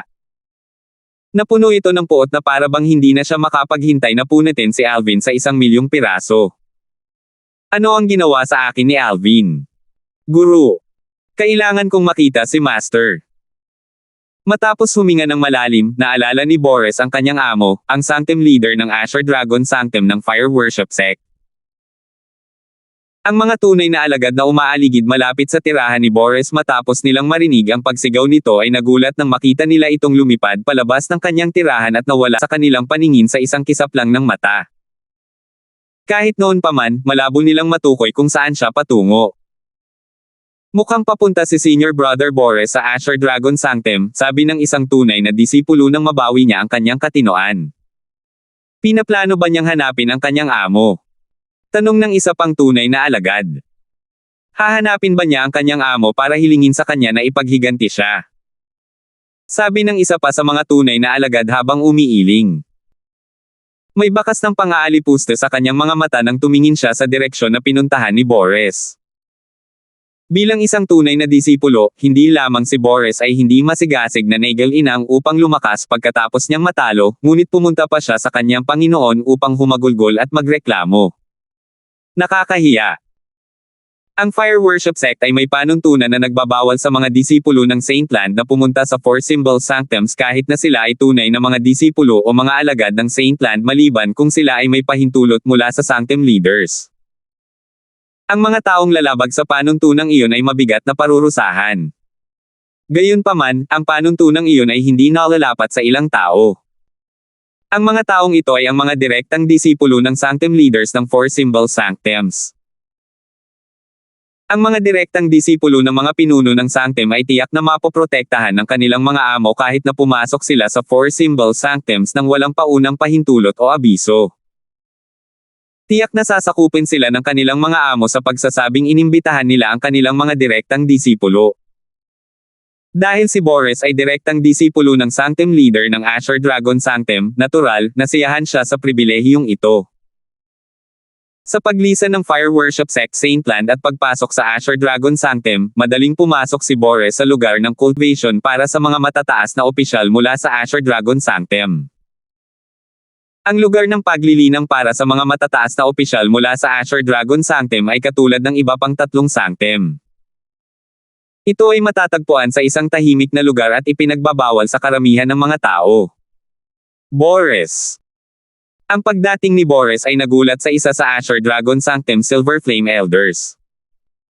Naging malungkot ang kanyang ekspresyon nang makita ang isang alagad na pumapasok sa bawal na lugar. Gayunpaman, nang mapagtanto niyang si Boris iyon, nagbago kaagad ang kanyang ekspresyon. Isang nakakapangiwi na ngiti ang lumitaw sa kanyang mukha nang makita niya si Boris. Pagkatapos ng lahat, si Boris ay hindi lamang direktang disipulo ng Sanctum leader ng Azure Dragon Sanctum, ngunit siya rin ang unang direktang disipulo ng Sanctum leader. Sa napakalaking likas na talento ni Boris, ang kanyang tagumpay sa hinaharap ay tiyak na malalampasan ang Sanctum leader ng Azure Dragon Sanctum. At least, magiging Vice Sanctum leader siya. Makabubuti lamang sa kanya na purihin si Boris. Di nagtagal, napagtanto ng Silver Flame Elder ng Azure Dragon Sanctum na tila nagmamadali si Boris at hindi siya pinansin. Nasulyapan niya ang malungkot na ekspresyon at maputlang mukha ni Boris. Natural, hindi inis ang Silver Flame Elder ng Azure Dragon Sanctum. Gayunpaman, nalilito siya. Anong nangyari? Bilang unang direktang disipulo ng Sanctum leader ng Azure Dragon Sanctum at isa sa mga kahangahangang Fire Worship Sect, ano kaya ang naging dahilan ng pagkawala ng katahimikan ni Boris? Di kaya dahil na naman kay Alvin? Biglang naalala ng Silver Flame Elder ng Azure Dragon Sanctum ang pangyayari kung saan natalo at na-knockout si Boris kanina. Pagkatapos ng insidenteng iyon, nanatiling tahimik si Boris. Ngayong pumunta na siya sa Azure Dragon Sanctum para hanapin si Lord Sanctum Leader, huwag mong sabihing nagalit na naman si Alvin sa kanya.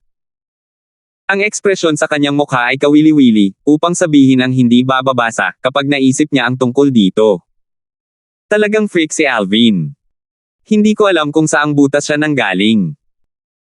Nagawa niyang umangat sa pangalawang pwesto sa gitna ng mga batang kababalaghan sa wala pang 1 taon pagkatapos sumali sa Fire Worship Sect. Ang Silver Flame Elder ng Azure Dragon Sanctum ay natarante nang maisip ang tungkol sa mabilis na pagtaas ni Alvin sa sekta. Walang sino man ang tumaas ng napakabilis sa mga ranggo sa kasaysayan ng Fire Worship Sect. Guru. Magalang na tumawag si Boris pagkatapos niyang sumugod sa Azure Dragon Sanctum mula sa Saintland nang dumating siya sa pintuan ng tirahan ng kanyang amo. Pumasok ka. Maya-maya ay umalangaw-ngaw ang isang bumang na boses mula sa loob ng mansyon. Base sa boses, siguradong pag-aari ito ng isang lalaki.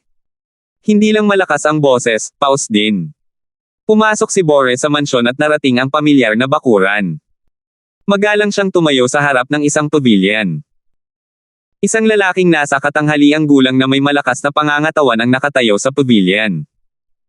Ang kanyang mga kalamnan ay naging tila masikip ang robe na kanyang suot. Ang nasa katanghaliang gulang na lalaki ay kasing solid ng bakal. Anggulo ng mukha niya. Siya ay may makapal na kilay at makapal na labi na nagpapabangis sa kanya. Ito ang Sanctum leader ng Azure Dragon Sanctum, si Topher. Bang! Isang malakas na ingay ang umalangaw-ngaw sa hangin habang si Boris ay lumuhad sa harap ni Topher. Matapos lumuhad si Boris, ibinaba niya ang kanyang ulo at sinabi sa paos na boses, "Napahiya kita, Master."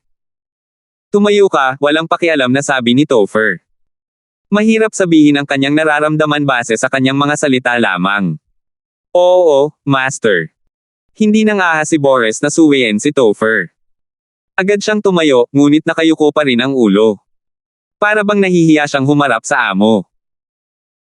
Nabalitaan ko ang tungkol sa nangyari kay Rodora, walang pakialam na sabi ni Topher tulad ng dati, hindi makatwiran na natalo ka ni Alvin. Gayunpaman, sa iyong martial daw na likas na talento at sa iyong indigo innate spiritual root, hindi magtatagal na malalampasan mo si Alvin kung masigasig mong linangin ang iyong sarili kahit na ang kahihiyan mo. Ang boses ni Topher ay naging malumanay nang magsalita siya. May bahid din ng lakas ng loob sa tono niya. Si Topher ay labis na nasisiyahan sa kanyang unang direktang disipulo. Siya ay mapalad na tinanggap siya ni Boris bilang kanyang Panginoon dahil mayroon siyang indigo innate spiritual root. Gamit ang innate spiritual root ni Boris, tiyak na kwalipikado siyang maging direktang disipulo ng isa sa mga vice sect leader o maging ang mga guardians at ang sect leader mismo. Sa lahat ng Golden Flame Elder ng Fire Worship Sect, si Topher ang tanging isa na ang direktang disipulo ay nagtataglay ng indigo innate spiritual root. Ang iba pang Golden Flame Elders ay lubos na pinahahalagahan ang kanilang mga disipulo ng asol na innate spiritual roots, lalo pa siyang may direktang disipulo na may indigo innate spiritual root. Guro. Natatakot ako na wala ng pagkakataon para malampasan ko si Alvin, walang magawang sabi ni Boris. Nanginig ang kanyang katawan nang marinig ang mga salita ni Topher na naglalaman ng mataas na pag-asa para sa kanya. Mariin niyang ikinuyom ang mga kamay at kitang-kita ang mga ugat sa noo. Halatang gulong-gulo ang kanyang emosyon. Nang marinig ang mga salita ni Boris, nagdilim ang ekspresyon ni Topher. Tumingin siya kay Boris na parang mawawala na siya ng galit. Anong ibig mong sabihin? Dahil lang sa isang beses ka nang natalo, nagpa siya kang sumuko. Ngumiti lang ng mapait si Boris. Sa bilis ng kanyang kasalukuyang cultivation, paano niya may paghihiganti ang kanyang sarili? Ang agwat sa pagitan niya at ni Alvin ay lalong lalawak. Hindi niya kailanman maaabutan si Alvin. Sa sandaling ito, napagtanto ni Topher na ang kanyang unang direktang disipulo ay kumikilos ng kakaiba. Lalong nagdilim ang ekspresyon niya. Anong problema? Huminga ng malalim si Boris bago niya ikinwento ang lahat tungkol sa kanyang kasalukuyang kalagayan kay Topher. Hindi siya naglakas loob na itago ito sa kanyang amo. Ang sinasabi mo ay tila na wala ang iyong innate spiritual root. Ang ekspresyon ni Topher ay lubhang nagbago. Sabi niya, titingnan ko ang iyong innate spiritual root sa kaibuturan ng iyong kaluluwa sa aking divine consciousness. Huwag mo itong pigilan. Pagkatapos tumango si Boris, pinalawak ni Topher ang kanyang divine consciousness upang makapasok sa katawan at kaluluwa ni Boris upang subukan at madama ang kanyang innate spiritual root. 2102. Tila tinamaan ng kidlat si Topher pagkatapos niyang subukang madama ang innate spiritual root ni Boris gamit ang kanyang divine consciousness. Ang kanyang mga mata ay dilat na dilat at ang ekspresyon ng kawalang paniwala at takot ay lumitaw sa kanyang mukha habang siya ay sumigaw, paano ito posible? Nang makita ang reaksyon ni Topher, nanginginig si Boris sa takot. Master. May mali ba sa innate spiritual root ko? Kung may mali sa kanyang innate spiritual root, makatuwiran kung bakit napakabagal ng kanyang cultivation speed. Ang pinakamahalaga ay kung maaayos niya ang kanyang innate spiritual root. Kung ito ay maayos, maibabalik niya ang kanyang likas na talento at ang bilis ng kanyang paglilinang ay babalik sa normal. Siya ay magiging isang kababalaghan sa Fire Worship Sect kasama ang kanyang indigo innate spiritual root. Hanggat may oras siya, magagawa niyang ipaghiganti ang kanyang sarili at mapatay si Alvin sa hinaharap. Walang masama sa iyong innate spiritual root. Sagot ni Topher habang mariing ipinilig ang kanyang ulo. Agad na nagningning ang mga mata ni Boris nang marinig niya ang mga salita ni Topher. Walang mali sa aking innate spiritual root. Sa kanyang opinyon, hanggat walang mga problema sa kanyang innate spiritual root, tiyak na magkakaroon ng paraan upang malutas ang isyo tungkol sa kanyang bilis ng cultivation. Nakahinga siya ng maluwag. Walang masama sa iyong innate spiritual root. Saglit na nag-alinlangan si Topher bago niya tuluyang sinabi sa mahinang boses, dahil wala ka ng innate spiritual root. Wala na ang innate spiritual root mo. Ang iyong innate spiritual root ay wala na. Nang marinig ni Boris ang mga salitang ito, para siyang tinamaan ng kidlat. Laking gulat niya kaya napaluhod siya sa lupa sa kawalan ng pag-asa. Kanina, bagamat natatakot siya at hindi sigurado, may bahid pa rin siyang pag-asa sa kanyang puso. Gayunpaman, ang mga salita ni Topher ay ganap na naputol ang lahat ng kanyang pag-asa. Nawala ang kanyang innate spiritual root at likas na talento. Paanong posible iyon? Ngayong nawalan na ng pag-asa si Boris, siya ay nahulog sa lalim ng kawalan ng pag-asa. Sa sandaling ito, narinig ni Boris ang kanyang Panginoon, si Topher, na umungol habang sinasabi niya sa pamamagitan ng nakangagot na mga ngipin, Duan. Ling. Tian. Ito ang unang pagkakataon na nakita niyang galit na galit ang kanyang amo. Huwag kang mag-alala, Boris. Ipaghihiganti kita. Same time na nangako si Topher kay Boris habang malamig na kumikinang ang kanyang mga mata. Guru, sa tingin mo ang pagkawala ng aking innate spiritual root ay may kaugnayan kay Alvin? Narinig ni Boris ang nakatagong kahulugan sa likod ng mga salita ni Topher. Dapat siya iyon. Sinabi ni Topher sa malamig na boses, noong si Alvin ay nasa Black Turtle Sanctum pa, dinala ni First Silver Flame Elder Argus ang kanyang direktang disipulo, si Chuno, para tanungin si Alvin. Inakusahan niya si Alvin ng pagsira sa innate spiritual root ni Chuno. Sa oras na iyon, walang sinuman, kabilang ako, ang naniniwala kay Duan.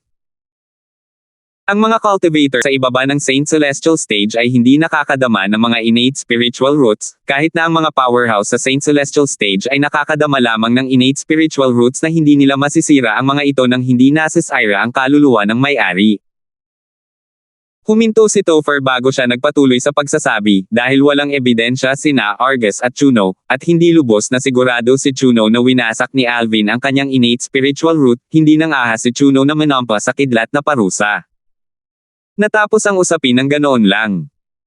Gayunpaman, akala ko ay biro lang ito ni Alvin. Alam ni Alvin ang isang pamamaraan para sirain ang innate spiritual roots. Hindi ako naniniwalang nagkataon lang na nawala ang iyong innate spiritual root pagkatapos mo siyang labanan. Tama si Topher sa kanyang mga haka-haka. Bukod sa akin, sinira din niya ang innate spiritual root ng iba. Matapos makinig sa paliwanag ni Topher, sigurado si Boris na ginamit ni Alvin ang parehong pamamaraan upang sirain ang kanyang innate spiritual root. Hunger, maghihiganti ako para sa iyo. Manatili ka rito at hintayin ang aking mabuting balita, sabi ni Topher bago siya nawala sa hangin.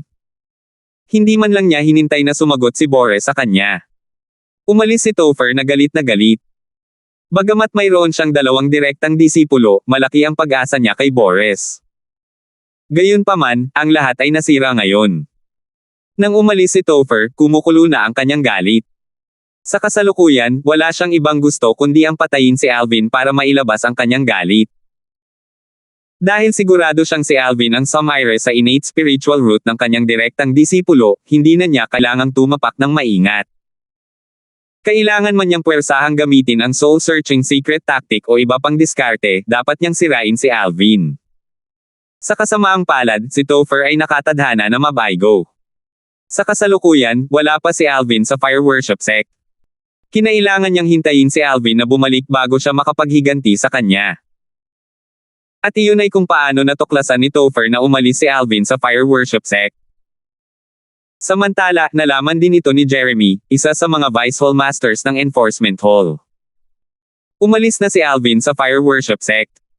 Paano ito posible? Nahirapan siyang paniwalaan. Inutusan niya ang kanyang mga tauhan na bantayan si Alvin na ilang beses nang nagpahiya sa kanyang anak na si Lincoln. Paano niya nagawang umalis sa fire worship sect nang hindi inaalerto ang sinuman? Kahit na tumanggi siyang maniwala, nanatili ang katotohanan na umalis si Alvin. Nalaman ito ni Jeremy dahil si Topher, ang Sanctum leader ng Asher Dragon Sanctum, ay pumunta sa Enforcement Hall upang akusahan si Alvin ng pagsira sa innate spiritual root ni Boris. Ang Enforcement Hall ay nagpadala ng Enforcement Elders kasama si Topher upang pasukin ang tirahan ni Alvin, ngunit hindi nila nakita si Alvin. Hinanap nila siya sa sekta, ngunit hindi pa rin nila siya nakita. Napagpasyahan lamang nila na talagang umalis si Alvin sa fire worship sect sa kabila ng pagbabantay sa kanya ng mga tauhan ni Jeremy. Huwag kang mag-alala, Ama. Dahil sigurado kaming nawasak ni Alvin ang innate spiritual root ni Boris, hindi niya matatakasan ang matinding parusang naghihintay sa kanya sa niyang pagbabalik.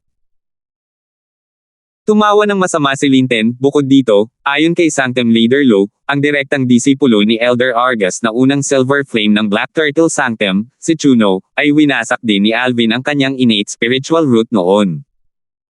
Sa dalawang krimeng ito, sapat na para hatulan natin siya ng kamatayan. Tumigil sandali si Linten na parang may naalala siya. Maingat niyang sinabi, gayunpaman, maraming tao mula sa enforcement hall ang nakakaalam tungkol sa pagsira ni Alvin sa innate spiritual root ni Boris. Kung kumalat ang balita tungkol dito at nalaman ito ni Alvin, natatakot ako na hindi na siya babalik sa sekta. Kung hindi bumalik si Alvin sa Fire Worship Sect, gaano man kalubha ang kanyang krimen, walang magagawa ang enforcement hall ng Fire Worship Sect. Hindi man lang nila siya mahatulan na nagkasala bago nila siya komprontahin, na nangangahulugang hindi sila basta-basta magpadala ng mga lalaki upang manghuli sa kanya. Pagkatapos ng lahat, imposibleng mahatulan si Alvin batay sa mga salita ng isang tao. Leaner, natutuwa akong naisip mo ito. Mukhang natuwa si Jeremy nang marinig niya ang mga salita ni Linton. Napag-isipan ko na rin ito. Naglabas na ako ng gag order sa ating mga tauhan. Hindi kakalat ang balitang ito sa kabila ng enforcement hall bago bumalik si Alvin. Hanggat naglalaman tayo ng balita, hindi ito malalaman ni Alvin. Confident na sabi ni Jeremy. Pare, ang galing mo. Lumiwanag ang mga mata ni Linton at may magalang na ekspresyon sa kanyang mukha. Maya-maya, sumimangot ang mukha ni Jeremy. Gayunpaman, hindi ko pa rin maisip kung paano niya nagawang umalis sa sekta nang hindi inaalerto ang sinuman. Nabitin si Jeremy dahil sa katotohanang nagawa ni Alvin umalis nang hindi niya nalalaman kahit na binabantayan siya ng kanyang mga tauhan. Sa kasalukuyan, si Alvin na nasa Sin City ay walang kamalay-malay na isang bitag ang itinakda para sa kanya sa Fire Worship Sect. Hinihintay na lang nila na mahulog siya sa bitag. Nakalusot na rin ako sa wakas. Ito ay tulad ng inaasahan ni Alvin. Siya ay tumagal ng halos 2 buwan upang makapasok sa tuktok ng huwarang stage ng santo. Natural, para kay Alvin na makalusot ng napakabilis sa isang kapaligiran na walang spirit gathering formation ay dahil sa kanyang innate spiritual root na malapit ng maging indigo, ang ika-4 na antas ng 7 Treasures Exquisite Pagoda, at ang kanyang pagsusumikap. Mga 50 araw na ang lumipas sa ika-4 na antas ng 7 Treasures Exquisite Pagoda. Nangangahulugan ito na mahigit 5 araw na ang lumipas sa labas ng mundo, naisip ni Alvin sa kanyang sarili, sa susunod na mga araw, magsusumikap ako sa pagmaster ng divine abilities. Kapag natapos na ang 10 araw na binayaran ko, aalis na ako sa inn at hahanapin ang susunod kong biktima. Oras na para maging indigo ang aking innate spiritual root. Ang 10 araw na tinutukoy niya ay malinaw na tumutukoy sa oras sa labas ng mundo. 4 na araw sa labas ng mundo ay katumbas ng higit sa 1 buwan sa ika-4 na palapag ng 7 Treasures Exquisite Pagoda. Pagkaraan ng 1 buwan, umalis si Alvin sa 7 Treasures Exquisite Pagoda. Bagamat hindi na muling nakalusot si Alvin habang pinagkadalubhasaan niya ang kanyang divine abilities, naging napakahusay niya. Bukod dito, napakalapit din niya sa isa pang tagumpay. Si Alvin ay lumabas ng silid at lumanghap ng sariwang hangin na naglalaman ng amoy ng mga bulaklak. May kontentong ekspresyon sa mukha niya. Pagkaraan ng ilang sandali, lumabas siya ng silid na may patio na 10 araw na niyang tinutuluyan para mag-check out. Agad siyang umalis sa Welcome Inn pagkatapos niyang mag-check out. Pagkaalis ni Alvin sa inn, alam niyang may ilang taong palihim na nakatingin sa kanya. Saglit silang tumingin sa kanya bago tumalikod. Kung si Alvin ay hindi isang weapon specialist na pinagkadalubhasaan ang sining ng reconnaissance sa kanyang nakaraang buhay, hindi niya mapapansin ang mga masasamang tingin na sinanay sa kanya kahit na mayroon siyang isang pambihirang cultivation base. 2,103. Posible bang balak nila akong pagnakawan at patayin? Napaisip si Alvin, ngunit natural, hindi siya nag-aalala. Makabubuti sa mga taong iyon kung hahayaan nila siyang mag-isa. Kung akitin nila siya, lalamunan niya ang lahat ng kanilang mga katutubong espiritual na ugat. Ang innate spiritual root ni Alvin ay malapit ng maging indigo. Elder Hal, Ano ang cultivation base ng mga taong ito? Humingi ng tulong si Alvin kay Elder Hal upang siyasatin ang mga cultivation base ng mga taong ito para sa kanyang kaligtasan. Kanina pa sila nakatitig sa kanya ng masama.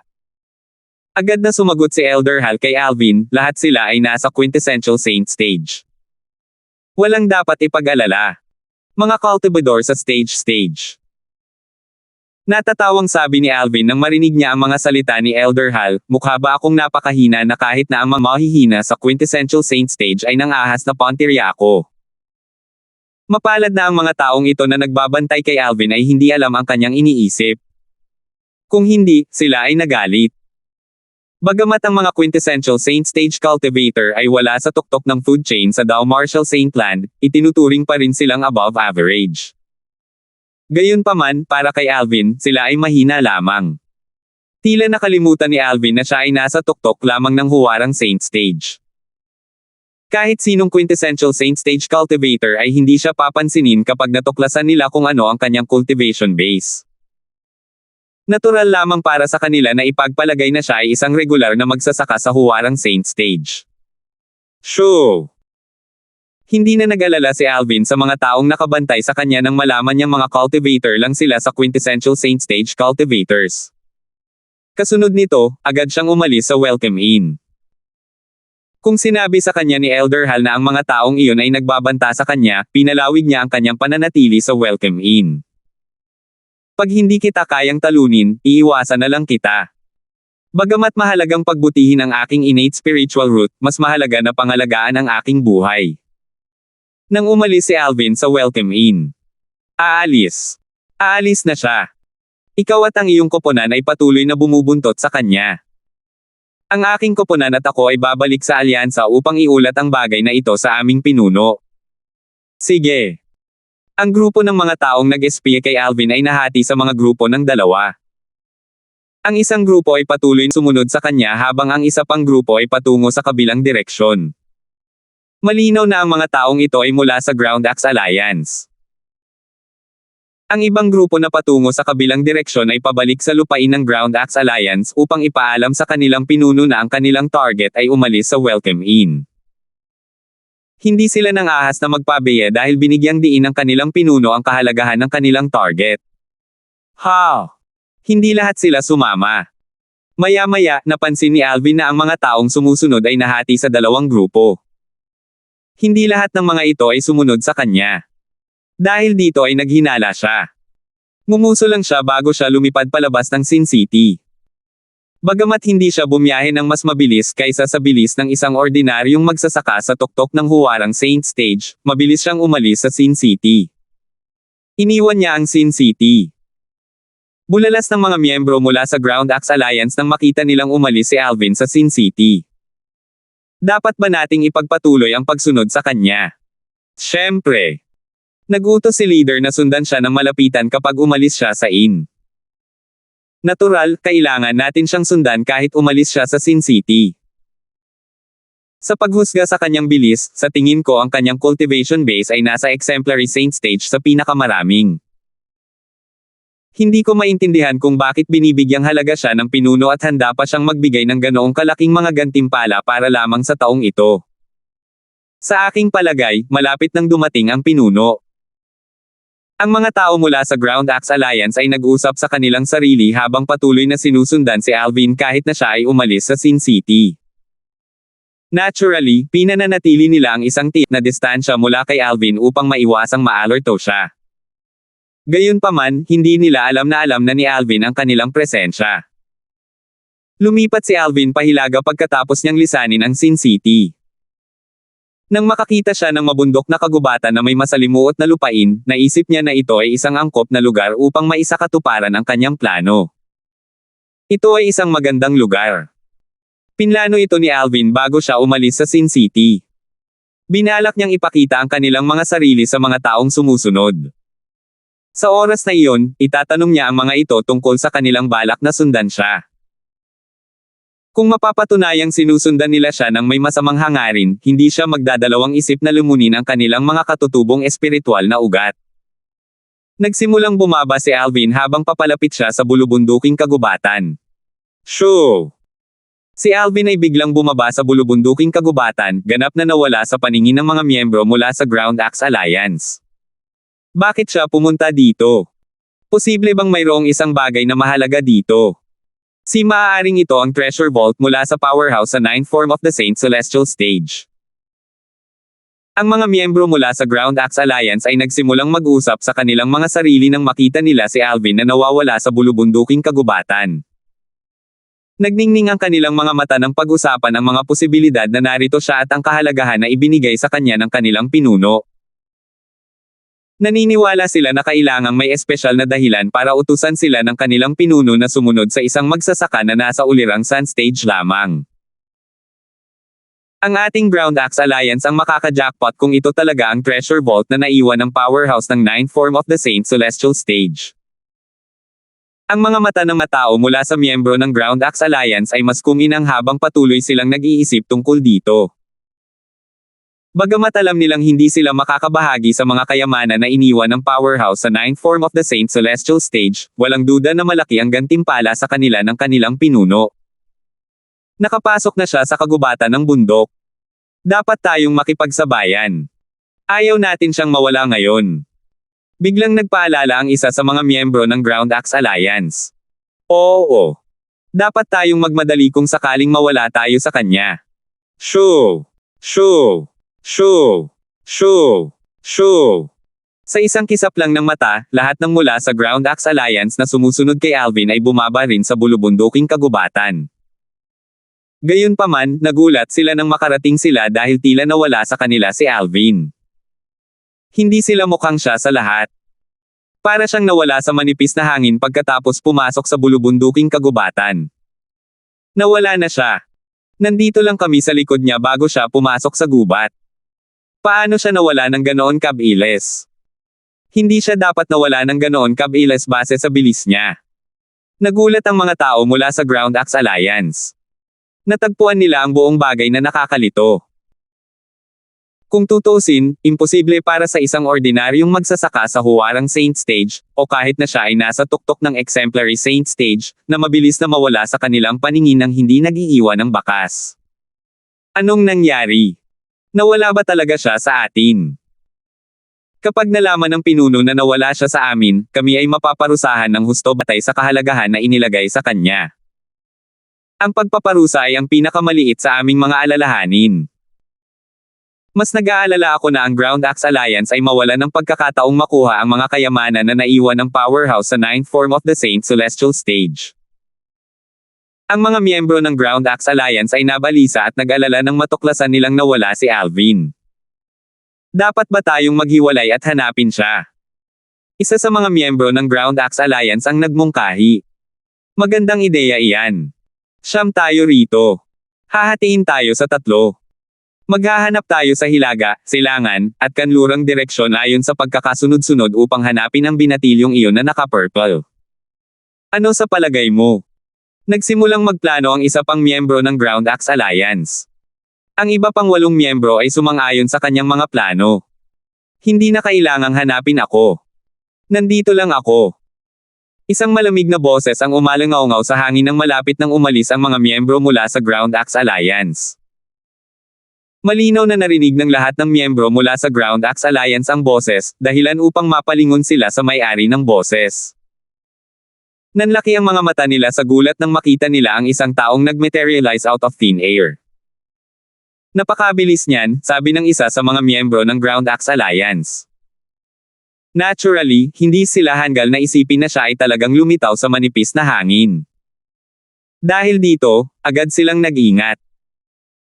Ang pinakamalakas sa kanila ay iilan lamang sa mga tao sa tuktok ng Quintessential Saint Stage habang ang mga natitira ay nasa Intermediate at Mastery Quintessential Saint Stage.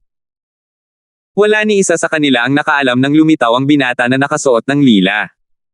Saint Celestial Stage Powerhouse. Ang 9 na miyembro ng Ground Axe Alliance ay nagbahagi ng parehong kaisipan. Nagbago agad ang mga ekspresyon nila. Ang taong nabuntot nila ay isang powerhouse ng Saint Celestial Stage. Ipinagpalagay nila na si Alvin ay isang huwarang cultivator ng stage ng Saint batay sa kanyang bilis. Gayunpaman, tila sinadya silang iligan ni Alvin. Ito ay lubos na posible na napansin niya ang kanilang presensya mula pa kanina at nagplanong akitin sila. Lahat kayo ay mula sa Ground Axe Alliance? Tanong ni Alvin. Kanina pa siya nagtatago sa malapit kaya narinig niya ang usapan nila. 2,104. Habang nagsasalita si Alvin, ang kanyang Sun Saint Energy na pinalaki ng Divine Ability, ang Elementary Devouring Tactic, ay naglalabas ng nakakatakot na aura na nagparamdam sa mga tao mula sa Ground Axe Alliance. Sa kasalukuyang cultivation base ni Alvin sa tuktok ng Exemplary Saint Stage, ang kanyang Sun Saint Energy ay katulad ng Saint Energy ng isang powerhouse sa Quintessential Saint Stage. Gayunpaman, sa tulong ng Elementary Devouring Tactic, ito ay maihahambing sa Saint Origin of a Saint Celestial Stage powerhouse.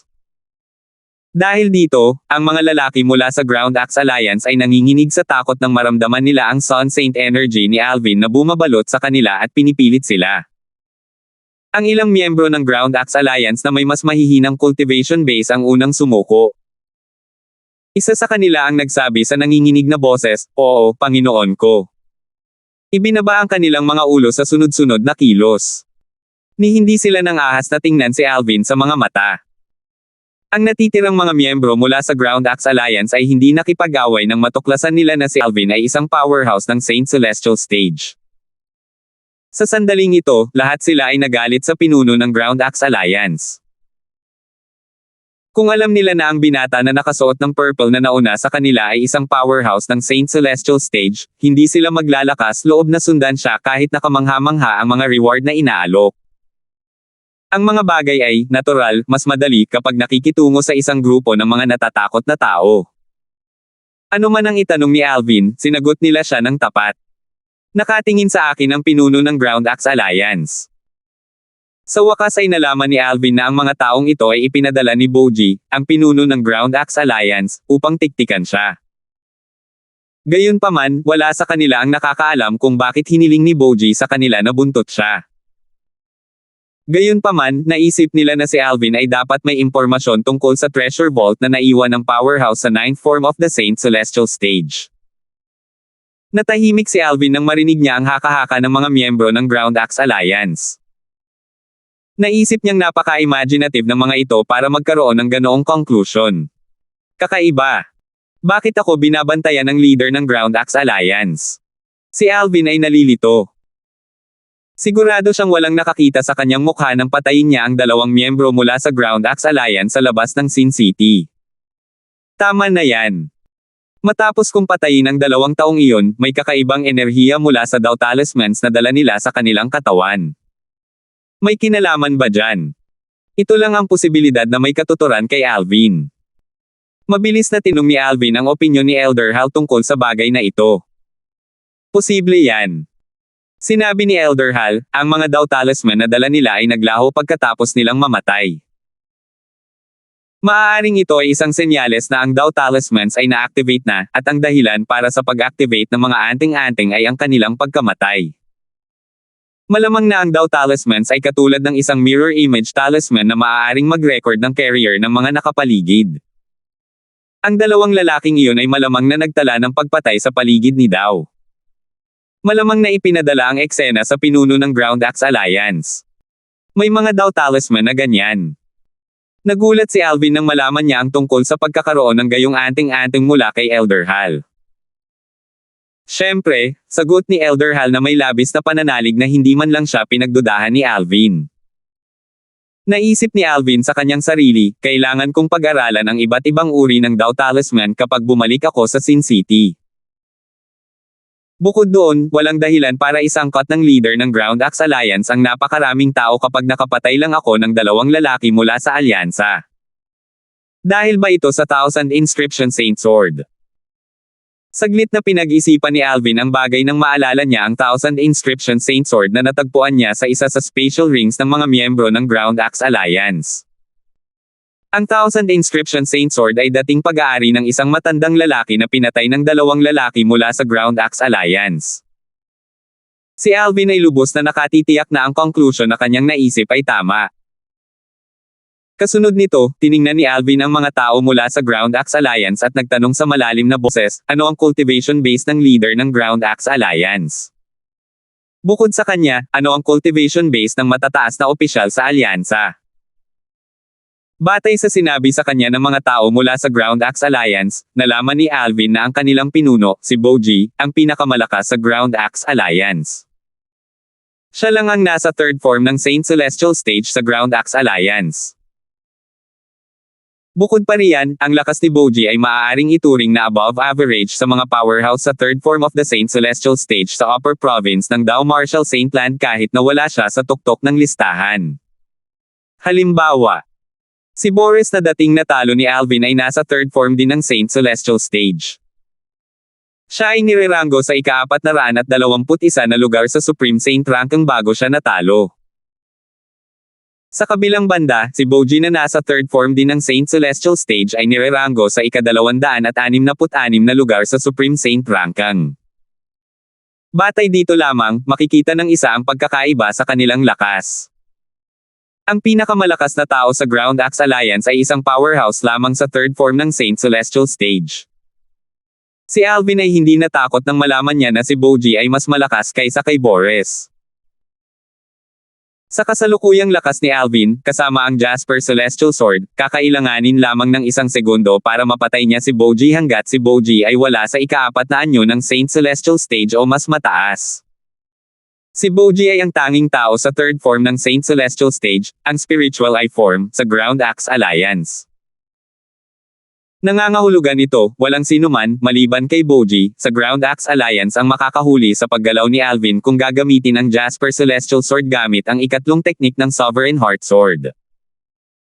Maaaring malabong makita ni Boji ang Jasper Celestial Sword, ngunit namatay na sana siya pagkatapos noon. Tiningnan ni Alvin ang siyam na miyembro mula sa Ground Axe Alliance bago siya nagtanong ng walang pakialam, "So, gusto ba ninyong mabuhay o mamatay ang siyam?" Parang walang emosyon siyang nagsalita. "Panginoon, nais kong mabuhay. Panginoon, nais ko ring mabuhay." Nang marinig ng siyam na miyembro ng Ground Axe Alliance ang mga salita ni Alvin, mabilis nilang sinagot siya. Anong biro? Bakit nila pipiliin na mamatay kung may pagkakataong mabuhay sila? Pagkatapos, humantong ang daan patungo sa lupain ng Ground Axe Alliance. Walang pakialam na sabi muli ni Alvin. Gayunpaman, sa pagkakataong ito, makikita sa kanyang mga mata ang isang pahiwatig ng layuning pumatay. Halatang galit na galit siya at planong salakayin ang kuta. Ang siyam na lalaki mula sa Ground Axe Alliance ay hindi maiwasang mapabuntong hininga nang marinig nila ang mga salita ni Alvin. Sinadya ba niyang pumunta sa estate ng Ground Axe Alliance? May balak ba siyang isuko ang sarili niya? Gayunpaman, ang binata na nakasuot ng lila ay tila hindi niya sinasadyang gawin iyon. Kung ganoon nga, isa na lang ang posibilidad na natitira. Hindi siya natatakot sa pinuno. Ang siyam na miyembro ng Ground Axe Alliance ay nagbahagi ng parehong pag-iisip habang ang mapait na ngiti ay lumitaw sa nilang mga mukha. Iniisip nila kung anong uri ng tao ang nasaktan ng kanilang pinuno. Alam nilang hindi nagtanong ang tao tungkol sa cultivation base ng pinuno at matataas na opisyal ng Ground Axe Alliance nang walang magandang dahilan. Halatang iniimbestigahan niya sila. Natural, ang siyam na lalaki mula sa Ground Axe Alliance ay hindi nang ahas na tanggihan ang kahilingan ni Alvin. Agad nilang inakay si Alvin palabas ng kagubatan at bumalik sa Sin City. Di nagtagal pagkatapos nilang lisanin ang kagubatan, ang isa sa mga miyembro ng Ground Axe Alliance ay nag-aalangan na nagsabi, "Panginoon ko. Gumamit ako ng Communication Jade Token kanina bago pumasok sa kagubatan. Natatakot ako na sa sandaling ito, ang ating pinuno ay dapat na patungo na rito." Halos sa sandaling matapos magsalita ang taong iyon, tila naramdaman ni Alvin ang presensya ng ibang tao. Nakatingin siya sa malayo, sa direksyon ng Sin City. Nandito na sila. Whoosh! Kasabay ng tunog ng sipol ng hangin sa hangin, isang matulin na figure ang papalapit sa kanila sa napakabilis na bilis. Ang figure ay napakabilis. Ang kanyang bilis ay nalampasan ng isang powerhouse sa second form of the Saint Celestial Stage.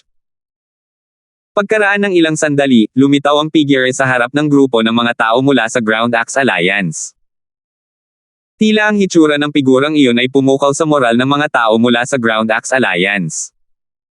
Lahat sila ay yumuko at sabay na binati ang figure, "Panginoong Pinuno." Ang figure ay walang iba kundi ang pinuno ng Ground Axe Alliance, si Boji. Samantala, pinag-aralan ni Alvin ang taong kalalabas lang. Si Boji ay isang nasa katanghaliang gulang na lalaki na may katamtamang hitsura. Hindi siya mamumukod tangi sa karamihan. Hindi nag-abala si Boji sa grupo ng mga tao mula sa Ground Axe Alliance pagdating niya. Nakatingin lang siya kay Alvin na may matalim na tingin. Pagkatapos ng lahat, si Alvin ang taong pumatay sa kanyang mga tauhan at kinuha ang special ring na naglalaman ng 1,000 inscription saint weapon. Nakita niya ito sa pamamagitan ng Major Mirror Image Talisman. Malamig na sinabi ni Boji, "Ikaw." Gayunpaman, naantala siya ng tunog ng sigaw ng espada. Shoo! Ang panandaliang tunog ay nawala sa sandaling ito ay lumitaw. Nanlaki ang mga mata ni Boji sa takot nang makita niya ang isang espada na gumagalaw patungo sa kanya sa bilis ng kidlat. Napakabilis nito na tila imposibleng makaiwas. Saksak! Narinig ng mga lalaki mula sa Ground Axe Alliance ang mahinang ingay ng isang espada na tumatagos sa laman pagkatapos nilang marinig ang sigaw ng espada. Nanginginig silang lahat sa takot. Kasunod nito, nasaksihan nilang lahat ang isang eksenang hinding-hindi nila malilimutan sa buong buhay nila. Ang pinuno ng Ground Axe Alliance, si Boji, isang powerhouse sa third form ng Saint Celestial Stage, na nirerango sa ika-266 na lugar sa Supreme Saint Ranking ay napatay sa isang suntok lamang. May sugat sa pagitan ng kanyang mga kilay. Lumipat si Alvin sa katawan ni Boji. Ang kanyang mga mata ay kumikinang ng maliwanag at siya ay natuwa nang matuklasan niyang si Boji ay nagtataglay ng isang indigo na innate spiritual root. Salamat po at sinamahan ninyo ako. Ingat lagi mga master.